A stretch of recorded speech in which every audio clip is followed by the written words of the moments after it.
Hello दोस्तों, नमस्कार। मैं हूं गंगा प्रसाद। मैं आप सभी का अपने चैनल पर स्वागत करता हूं, जिसका नाम है मनी साइंस, यानी धन का विज्ञान। दोस्तों, पिछले एक वीडियो में हमने बात किया था स्टॉक मार्केट से रिलेटेड कि हमारे मार्केट में किस तरह से काम होता है और किस तरह की सिस्टम है। तो हमने ये जाना था कि हमारे मार्केट में दो तरह का मार्केट होता है। एक होता है कैश मार्केट और एक होता है डेरिवेटिव मार्केट। तो कैश मार्केट के बारे में उस समय हमने वीडियो में जाना था। अगर जिन्होंने वो वीडियो नहीं देखा, मैं डिस्क्रिप्शन में उसका लिंक दे दूंगा, तो आप उस वीडियो को देख सकते हैं कि कैश मार्केट क्या होता है और कैसे उस पर काम किया जाता है। उसमें सारा पूरा उसमें विस्तार में हमने उसके बारे में जाना था। तो दोस्तों, आज हम जानने की कोशिश करेंगे डेरिवेटिव मार्केट के बारे में। अब डेरिवेटिव मार्केट की बात करें तो इसको भी हम ट्रेडिंग के हिसाब से दो पार्ट में बांट सकते हैं। एक होता है future future trading, future market, और दूसरा होता है ऑप्शंस ट्रेडिंग, यानी ऑप्शंस मार्केट। तो आज हम बात करेंगे फ्यूचर के बारे में। ऑप्शन के बारे में किसी और दिन की उस पर एक अलग से वीडियो बनाएंगे, वो बहुत बहुत बड़ा सेगमेंट है, तो उसके बारे में अलग से बात करेंगे। आज हम बात करेंगे फ्यूचर के बारे में। फ्यूचर फ्यूचर होता क्या है बेसिकली। एक्चुअली जब स्टार्टिंग में फ्यूचर बना डिजाइन किया गया था, फ्यूचर और ऑप्शन को दोनों ही हैजिंग पर्पस के लिए डिजाइन किया गया था।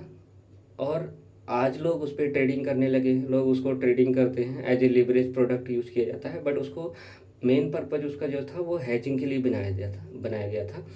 तो हाँ, फ्यूचर होता क्या है कि जैसे कोई इंस्ट्रूमेंट, कोई इंडाइसेस या कोई भी स्टॉक जो होता है, अगर हम कैश मार्केट में खरीदते हैं तो हमें एक स्टॉक खरीदना होता है, तो उसके एक स्टॉक का जो प्राइस होता है उसकी पेमेंट कर देते हैं और हम वो स्टॉक अपने पास खरीदते हैं। किसी भी टाइम तक होल्ड रख सकते हैं। जब जब प्राइस बढ़ जाता है, जब हम बेच देते हैं।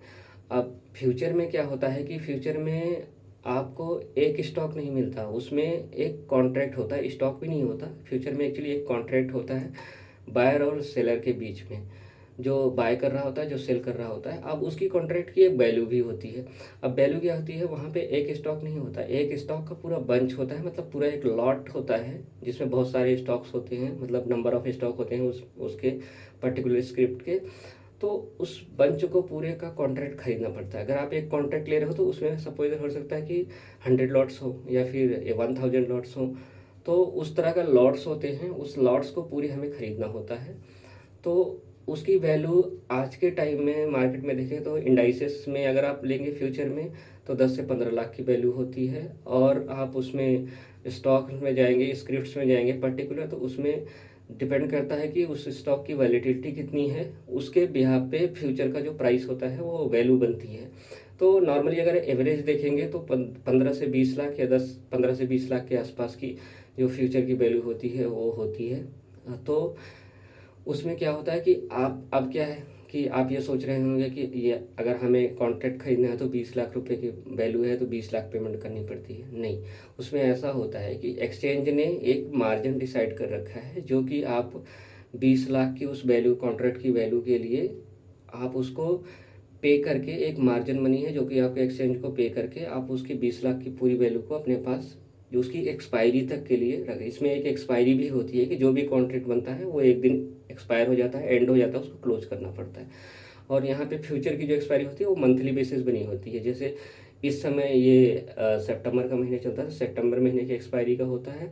फिर उसके बाद अक्टूबर की एक्सपायरी, नवंबर के, हर महीने की एक्सपायरी का होता है। जो एक्सपायरी जो हमारे यहाँ होती है जनरली, वो हर हर वीक के, या अगर मंथली एक्सपायरी लें तो हर मंथ के लास्ट वीक का जो थर्सडे होता है उसको एक्सपायरी होती है।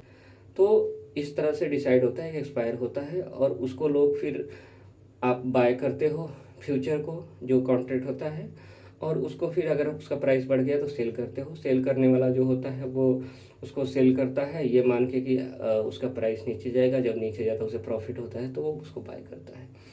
अब इसमें ये अगर सिंपली इसको मान लेते हैं, एक लिवरेज प्रोडक्ट होता है, क्योंकि अभी क्या है, एक्सचेंज ने, सेबी ने रूल लगा दिए हैं, सारे लिवरेज प्रोडक्ट बंद कर दिए हैं। लिवरेज बिल्कुल अलाउ नहीं है। तो उस वजह से ये जो फ्यूचर कॉन्ट्रैक्ट होते हैं, ये एक तरह से लिवरेज प्रोडक्ट का काम करते हैं इस समय करंट सिनारियो में।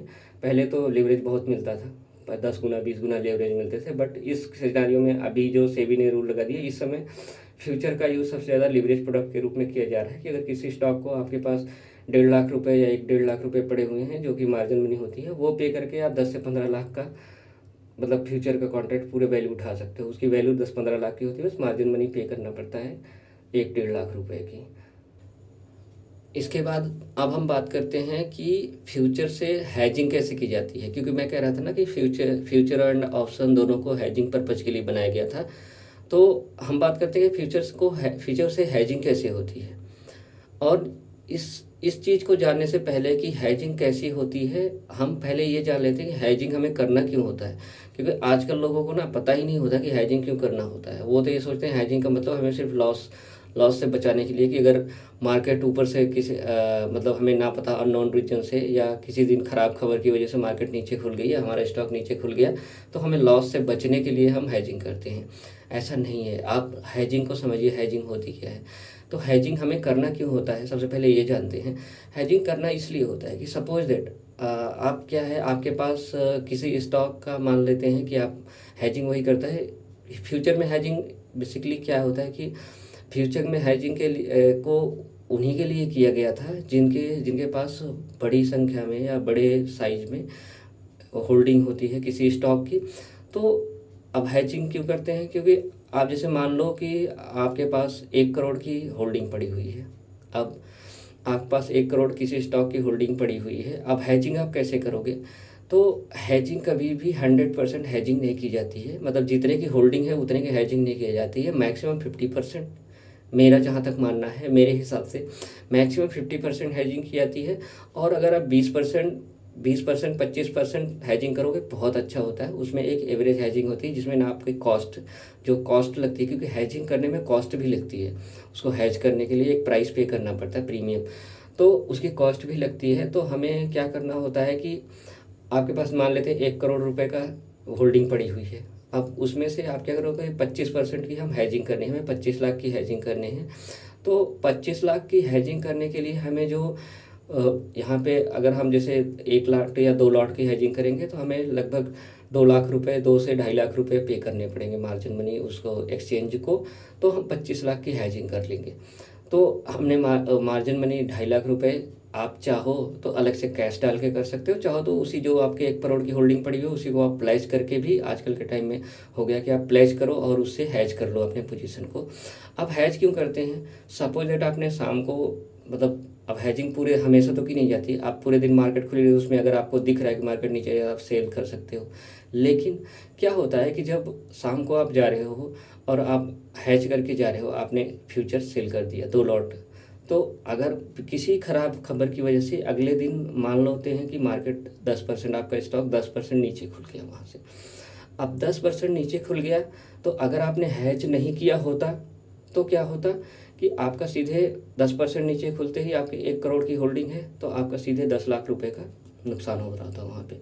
10 लाख रुपए का आपका नुकसान माइनस में दिख रहे होते। अब अब आप कह रहे होगे कि माइनस में ही दिख रहे होते, ले यहाँ पे हमने हैज किया तो क्या हो सकता है, यहाँ पे आप सिर्फ प्रॉफिट होता। प्रॉफिट सिर्फ नहीं होता अगर हैज किया है तो। आपने वहाँ पे क्या था कि आपको वहाँ पे 10 लाख का लॉस सीधे माइनस दिख रहा होता। अब क्या है, अगर वो स्टॉक फंडामेंटली अच्छा है तो जब 10% करेक्ट करेगा तो आपको मन करेगा कि और भी खरीद लें। तो अगर आपने हैज नहीं किया है तो आपको क्या होगा, पैसा और लाना पड़ेगा खरीदने के लिए। अब यहाँ पे क्या है कि आपने सपोज दैट उसको हैज कर दिया और अगले दिन किसी खराब खबर की वजह से, किसी भी बैड न्यूज की वजह से अगर 10% नीचे खुल गया तो वहाँ आपको 1 करोड़ की होल्डिंग में 10,000 रुपये का लॉस हो रहा है, 10 लाख, हाँ 10 लाख रुपये का सॉरी लॉस हो रहा है यहाँ पे। अब क्या है, आपने उसमें से 25 लाख के, आपने 25 लाख का क्या किया, हैज कर दिया 25 लाख की पोजीशन को आपने। तो अब 25 लाख की हैज है तो उस 25 लाख में 10% का आपको प्रॉफिट हो रहा है, मतलब 2.5 लाख रुपए का आपको प्रॉफिट हो रहा है। अब वहाँ पे तो आपको 10 लाख का नुकसान हो रहा था, अब यहाँ पे 2.5 लाख का आपको प्रॉफिट हो रहा है। अब वहाँ पे माइनस आपके कितने हुए, 7.5 लाख। अब आपको क्या करना है, जो 2.5 लाख यहाँ प्रॉफिट हो रहा है, अब आपको खरीदने के लिए पैसे लाने की ज़रूरत नहीं पड़ेगी। आप इसी 2.5 लाख के पैसे से आप यहाँ प्रॉफिट बुक करो, वहाँ 2.5 लाख का एक्स्ट्रा और शेयर खरीद लो। तो मतलब क्या हुआ कि आपके पास अब नंबर ऑफ क्वांटिटी बढ़ गई। आपको दूसरा शेयर खरीदने के लिए पैसे घर से लाने की ज़रूरत नहीं पड़ी आपको, उसी वहीं हेजिंग से ही उसके पैसे आ गए और आपने ख़रीद लिए और क्वांटिटी ऐड कर ली। अगर आप अब ये स्टॉक अगर फंडामेंटली अच्छा है, यहाँ से घूमेगा, ऊपर जाएगा, अपने उसी प्राइस पे जाएगा, तो उस समय तो आपका सिर्फ ब्रेक इवन प्राइस आएगा। लेकिन अब आपका क्या होगा, आपका प्रॉफिट में आ जाओगे, क्योंकि आपके पास 2.5 लाख की क्वांटिटी के शेयर और पड़ गए, 2.5 लाख की वैल्यू के शेयर और ख़रीद लिए आपने। तो इसको हम समराइज़ करें तो इस तरह से कि फ्यूचर जो होता है, फ्यूचर एक कॉन्ट्रैक्ट होता है जो कि बायर और सेलर के बीच में होता है, कि उसकी एक एक्सपायरी डिसाइड होती है, हर महीने मंथली एक्सपायरी होती है, जो कि हर मंथ के थर्सडे को एक्सपायर होता है। और उसको हमें ख़रीदने के लिए उसकी पूरी वैल्यू नहीं पेमेंट करनी पड़ती है, उसके लिए एक एक्सचेंज ने मार्जिन मनी डिसाइड कर रखी है, जो कि पे करके हम फ्यूचर को ख़रीद भी सकते हैं और वही मार्जिन मनी पे करके हम उसको सेल भी कर सकते हैं। तो और इसका हम किस इस तरह से यूज कर सकते हैं कि हैजिंग के लिए, कि अगर हमारे पास अगर बहुत नंबर ऑफ़ क्वांटिटी में शेयर होल्डिंग पड़े हुए हैं, तो उसके बिहाफ पे हम इसको सेल करके हम अपनी पोजीशंस को हैज कर सकते हैं। तो दोस्तों, हमारा वीडियो आज का कैसा लगा आपको कमेंट करके बताइएगा, और अच्छा लगे तो लाइक कीजिएगा और दोस्तों के साथ शेयर कीजिएगा। अगर हमारे चैनल को सब्सक्राइब नहीं किया है तो सब्सक्राइब कर लीजिए, और सब्सक्राइब करके बेल आइकन ज़रूर प्रेस कर दीजिएगा, जिससे कि अगर हमारी वीडियो आती रहे तो उसका नोटिफिकेशन आपको मिलता रहेगा। दोस्तों, आज के लिए बस इतना ही। जय हिंद, धन्यवाद।